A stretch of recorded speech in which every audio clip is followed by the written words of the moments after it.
रजनीगंधा का कोई मुकाबला नहीं। इसमें है बहुमूल्य प्राकृतिक रुख केवड़ा, पवित्र शीतल चंदन तेल, अव्वल दर्जे का गुणकारी कत्था, खास खुशबू वाली इलायची, उम्दा क्वालिटी वाली जायकेदार सुपारी। रजनीगंधा का कोई मुकाबला नहीं। हम रजनीगंधा खाने वाले हैरी गहरी चीजों को मुंह नहीं लगाते। इसमें तंबाकू बिल्कुल नहीं, इसीलिए तो मैं भी खाती हूँ।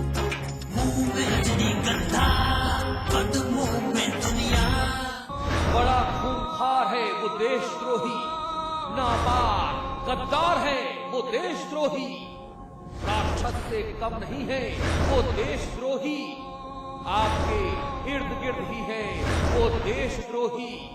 क्या आपने देखा है वो देशद्रोही? खबरदार, चलता रहा है देशद्रोही सिर्फ समाचार प्लस पर। सौंफ, इलायची, खजूर, सब एक से बढ़कर एक है, मगर कोई अपना बड़प्पन नहीं जताता। रहो हमेशा पास पास।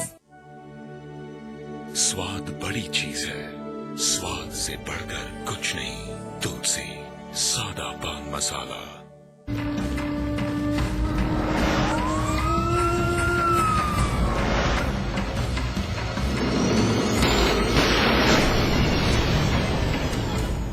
तारीख 29 नवंबर 2012 कानपुर शहर में 23 लाख की लूट हुई थी। निशाना बना था एक बैंक। पुलिस हलकान थी। वारदात का खुलासा करने के लिए एसटीएफ और एसओजी को लगाया गया और आखिरकार 1 महीने के भीतर कानपुर पुलिस के हाथ लगी कामयाबी।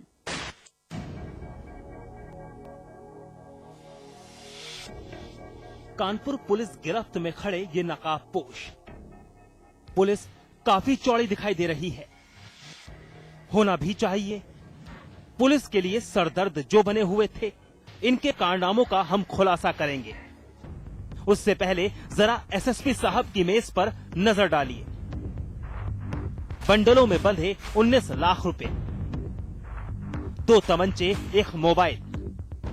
आप यही सोच रहे होंगे कि आखिर किसका है ये सामान।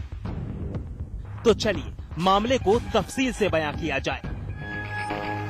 गिरफ्त में खड़े ये शख्स कोई शातिर अपराधी नहीं बल्कि छात्र हैं। चेहरा देखने के लिए आप काफी बेताब होंगे। आपकी बेसब्री हम अभी दूर करते हैं। देख लीजिए इन चेहरों को। एक का नाम अभ्युदय सिंह है और दूसरा जितेंद्र सिंह। दोनों बीटेक के छात्र हैं। मारे शर्म के नजर नहीं मिला पा रहे हैं। मिलाए भी कैसे, काम ही ऐसा किया है।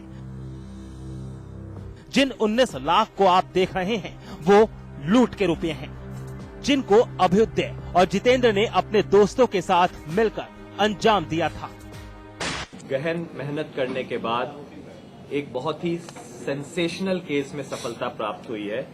दिनांक 29/11/2012 को किदवई नगर स्थित बैंक ऑफ बड़ौदा में सनसनीखेज डकैती डाली थी कुछ लोगों ने, जिसमें लगभग 23 लाख रुपया लूट लिया गया था।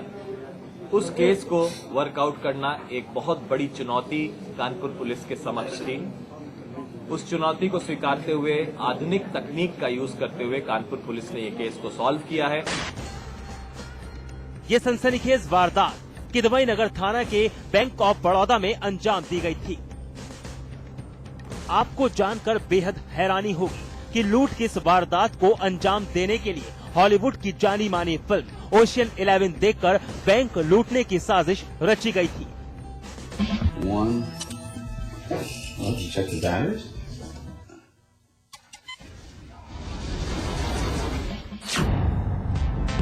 हर तरकीब का इस्तेमाल इसी फिल्म को देखकर किया गया था। विशिष्ट बात इस केस की यह है कि अभियुक्तों ने यह कबूला कि उन्होंने ये जघन्य कृत्य करने की प्रेरणा हॉलीवुड की एक फिल्म है ओशन 11, जिसमें कि लास वेगास के कैसीनोज और बैंक को लूटना दिखाया गया है, वहां से प्रेरणा प्राप्त की थी। और बहुत सारी चीजें जो इन्होंने सावधानियां वगैरह बरती पुलिस को चकमा देने के लिए, वो उन्होंने इस फिल्म के थ्रू इस्तेमाल की थी और इस तरह से एक लगभग foolproof blind case police solve करने में सक्सेसफुल रही है। किसी को अंदाजा नहीं था कि बैंक लूटने के लिए ये छात्र हर तकनीक का इस्तेमाल करेंगे। तारीख 29 नवंबर, दोपहर का वक्त, लेकिन बैंक कर्मचारी अनजान। अभ्युदय सिंह और दूसरा जितेंद्र, तीसरा आतिफ, तीनों ने मोबाइल का इस्तेमाल किया और सर पर हेलमेट पहन लिया और बैंक ऑफ बड़ौदा में तमंचे की नोक पर 23 लाख रुपए लूटकर फरार हो गए। साथ ही वो सारे सबूत जलाकर खाक कर दिए जिसे लूट के दौरान इस्तेमाल किया गया था। इस वारदात के बाद कानपुर पुलिस हलकान थी कि इस वारदात को कैसे वर्क आउट किया जाए। एसटीएफ एसओजी टीम का गठन किया गया और आखिरकार 1 महीने के भीतर पुलिस को कामयाबी मिली। अब जरा अभ्युदय का बयान सुनिए, कैसे अपनी करतूत पर पछता रहा है। ओशन 11 में। ओशन 11 में क्या था ऐसा जिसने तुमको प्रभावित किया? ओशन 11 मैंने बहुत पहले देखी थी तो मैं भूल गया हूँ ओशन 11 के बारे में। अच्छा ये बताओ, क्या रैकी की थी उससे पहले? तुम लोगों ने कैसे योजना बनाई थी उससे पहले? कभी इससे पहले भी कोशिश की थी किसी बैंक को लूटने की? कुछ नहीं, ये सब फर्स्ट टाइम था और बस बैंड बज गई थी। क्या पुलिस का कहना है 23 और 26 को भी तुम लोग लूट को अंजाम देने गए थे लेकिन तब वापस लौट आए थे? हाँ ऐसा सही है। कितने दिनों से योजना बना रहे थे इसकी? बहुत थोड़े दिन हुए थे, कुछ हफ्ते हुए थे। क्या पछतावा है इसको लेकर के? हाँ मुझे बहुत ज्यादा पछतावा है क्योंकि मैं एक बर्बाद लड़का निकला। मैं अच्छा बेटा नहीं बन पाया और अच्छा दोस्त भी नहीं। कानपुर पुलिस ने तीसरे आरोपी आतिफ को भी गिरफ्तार कर लिया है। फिलहाल पुलिस इस कामयाबी से राहत की सांस ले रही है। आखिरकार कानपुर पुलिस के इस खुलासे ने साबित कर दिया कि अपराध करने वाला कितना ही शातिर क्यों ना हो, एक ना एक दिन पुलिस के हत्थे जरूर चढ़ जाता है। अश्वनी निगम, कानपुर, समाचार प्लस। शाहजहांपुर में लड़की के शादी से मना करने पर एक विकलांग लड़के ने अपने साथियों के साथ मिलकर उसका अपहरण कर लिया। परिजन अपनी बेटी की बरामदगी के लिए पुलिस प्रशासन समेत तमाम नेताओं के दरवाजे खटखटा चुके थे, कलेक्ट्रेट परिसर में धरना दे चुके थे, लेकिन उन्हें अपनी बेटी के बदले पुलिस की गालियां और धक्के ही मिले।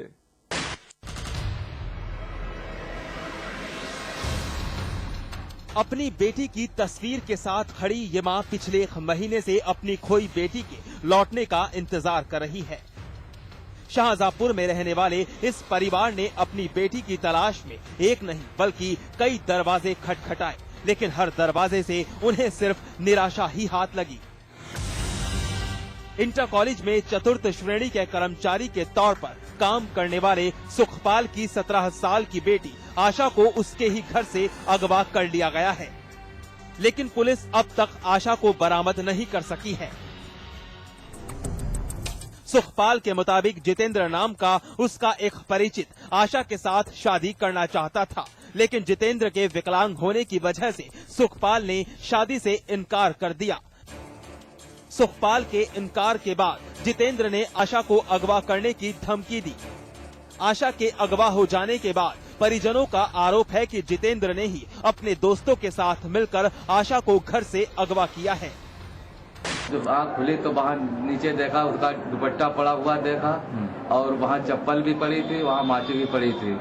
तब जब देखा तो सिर्फ देखा तो गेट खुला हुआ था, तो वो गाड़ी लगा के लालू की दुकान पे गाड़ी लगा के उन्होंने 2-4-6 लोग थे। कौन लोग थे? जितेंद्र, सुरेश, सुदामा और अर्चना, रन्नी जय बड़खेड़ा के रहने वाले हैं। और जितेंद्र वो सर्विस प्राइवेट लड़का दिल्ली में सर्विस कर रहा है। कहा था कि शादी कर दो मेरे लड़के के साथ, तो मैंने कहा भैया विकलांग आपका लड़का है, मैं शादी नहीं करूंगा। आशा के अपहरण होने के बाद उसके परिजन जहां परेशान है, वहीं पुलिस इस मामले को गंभीरता से नहीं ले रही है। आशा के परिजनों का कहना है कि इस मामले में पुलिस महज टाल मटोल के अलावा और कुछ भी नहीं कर रही। उल्टा इस मामले में सुनिए पुलिस परिजनों को क्या दलील दे रही है। थाने वाले, पुलिस वाले, सभी दरोगा सिपाही जो भी इंचार्ज हैं वो धमकी देकर मम्मी पापा को गालियां देकर और बाहर निकाल देते, उनकी कोई नहीं सुनता। डीएम के पास भी जाते हैं, एसपी के पास भी जाते हैं, सारे तनवीर खान के पास भी गए, पर सभी ने यही समझा के भेजा कि यहाँ के आज की हवा चली हुई है। पर यह हवा है कैसी हवा? तो क्या जनता क्या यही मुंह दिखाएगी कि अब घर से लड़कियां उठ जाएं या कोई भी जबरदस्ती से शादी कर ले? क्या ये संसार क्या ऐसे चल पाएगा? या ये कानून कोई भी जनता का ऐसा समाज व्यवस्था सुधार पाएगी? इस मामले में कार्रवाई के नाम पर पुलिस सिर्फ मुकदमा दर्ज होने की बात कहकर मामले से पल्ला झाड़ रही है। उसमें मुकदमा कायम है उचित धाराओं में 363, 366 और लड़की भी बरामद हुई है। यद्यपि एक आदमी उसमें गिरफ्तार करके जेल भेजा गया है। लड़की की बरामदगी के प्रयास किए जा रहे हैं और ये भी बताया जाता है कि लड़की जो है बालिग है, तो लड़की के को पहले गिरफ्तार करके एक लड़की को बरामद करने के बाद ही उसको जो बयान देगी उसी के आधार पर इसमें आगे कार्रवाई की जाएगी। भले ही इस मामले में मुकदमा दर्ज कर लिया गया हो, लेकिन अपहरण की इस घटना के 1 महीने बाद भी पुलिस अब तक अपहरणकर्ताओं तक नहीं पहुंच सकी है।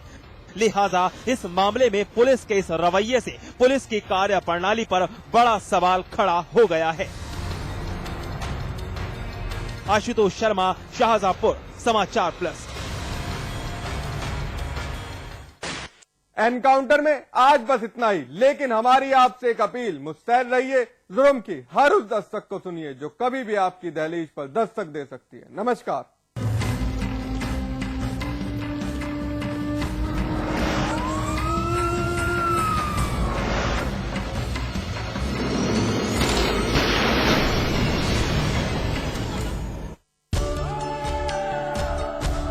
इसमें टेस्ट है, तंबाकू नहीं।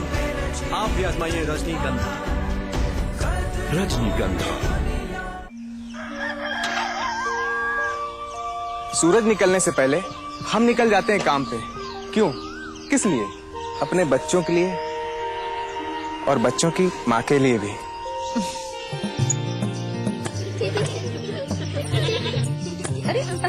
दिन भर पसीना बहाते हैं पर रात को सोचते हैं 2 रोटी कम खा लें ताकि इनको ज्यादा मिल सके। हर दिन कमर तोड़ मेहनत करते हैं ताकि जो हमको न मिला वो इनको मिले। बात सिर्फ मेहनत की नहीं, बच्चों के लिए हमारा सबसे बड़ा तोहफा था सबसे आसान। बस बच्चों के बीच रखा 3 साल का अंतर। प्रसव के बाद माँ के शरीर को वक्त चाहिए। माँ और बच्चे के स्वास्थ्य का राज है 2 बच्चों के बीच कम से कम 3 साल का अंतर। खुशी का मंत्र रखना याद, दूसरा बच्चा 3 साल बाद। हमने इस्तेमाल किया कंडोम। गर्भ निरोधक गोलियां, IUCD। अधिक जानकारी के लिए नजदीकी स्वास्थ्य केंद्र से संपर्क करें। इलायची, खजूर, मिश्री, वाह, सब एक से बढ़कर एक हैं। मगर कोई अपना बड़प्पन नहीं जताता, है ना? रहो हमेशा पास पास। यूपी पुलिस जनता को सिखा रही कानून, लेकिन सूबे के मुख्य सचिव ने उसी कानून को दिल्ली में दिखाया ठेंगा।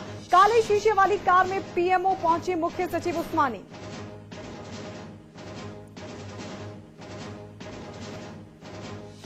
समाचार प्लस की खबर का असर, उत्तराखंड के डीजीपी का बयान, रात में सुरक्षा में लापरवाही बरतने वालों पर करेंगे कार्रवाई।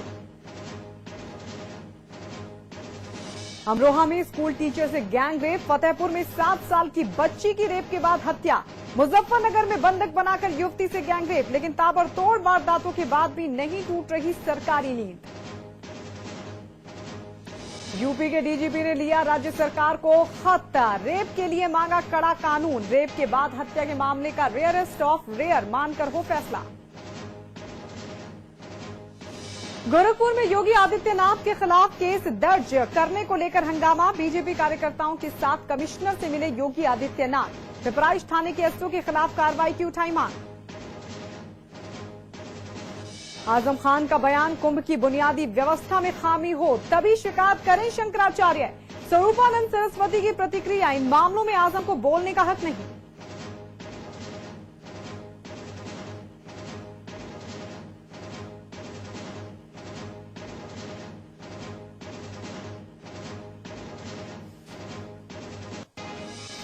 हरिद्वार प्रशासन ने जॉली ग्रांट अस्पताल में जबरन तोड़वाया संत पूर्णानंद का अनशन, गंगा में अवैध खनन के विरोध में 17 दिन से अनशन पर थे पूर्णानंद। यूपी में ठंड का कहर जारी। आज उन्नाव में 2 और अलीगढ़ में एक शख्स ने गंवाई जान। अब तक 63 से ज्यादा लोगों की हो चुकी है ठंड से मौत।